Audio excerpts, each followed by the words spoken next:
आदरणीय बंधुओं, माताओं व मेरी प्यारी बहनों, राधे राधे। आपका हमारे इस YouTube चैनल पर बहुत बहुत स्वागत है।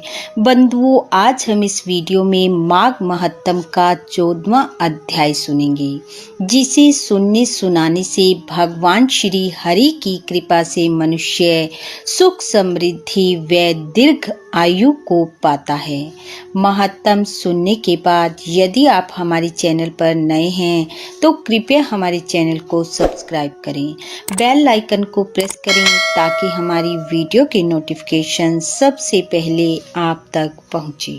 वीडियो को शेयर व लाइक भी जरूर करें।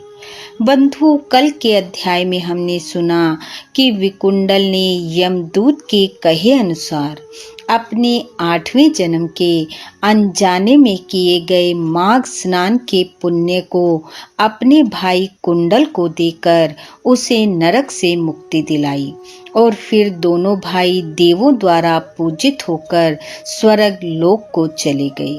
बंधुओं, यहाँ तक की कथा हमने कल के अध्याय में सुनी।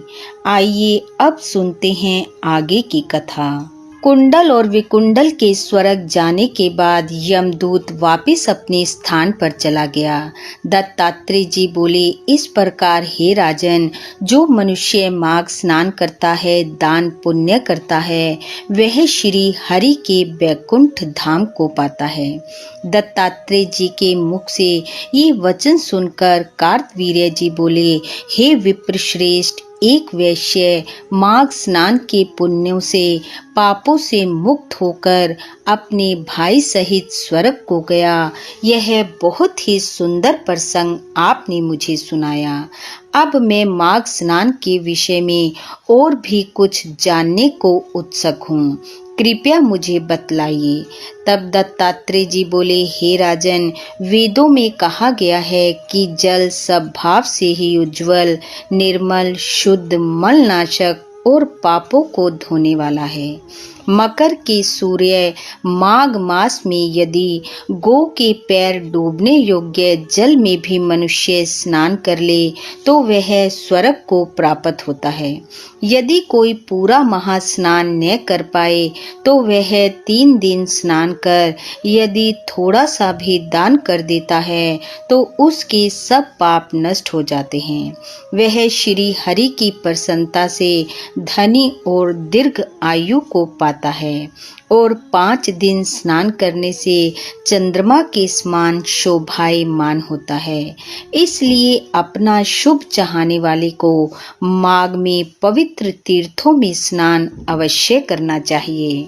दत्तात्रेय जी बोले, अब मैं तुमसे माघ में स्नान करने वालों के नियम कहता हूँ, ध्यान पूर्वक सुनो। अधिक भोजन का उपयोग नहीं करना चाहिए, भूमि पर सोना चाहिए, भगवान की त्रिकाल पूजा करनी चाहिए। ईंधन, वस्त्र, कंबल, जूता, कुमकुम, घृत, तेल, कपास, रुई, वस्त्र तथा अन्न का दान यथाशक्ति करना चाहिए। इसके अतिरिक्त माघ में स्नान करने वाला दूसरे की अग्नि ना तपे और माघ के अंत में ब्राह्मणों को भोजन करावे और उनको दक्षिणा दे। एकादशी के नियम से माघ स्नान का उद्यापन करे। भगवान से प्रार्थना करे कि हे देव, इस स्नान का मुझको यथोक्त फल दीजिए।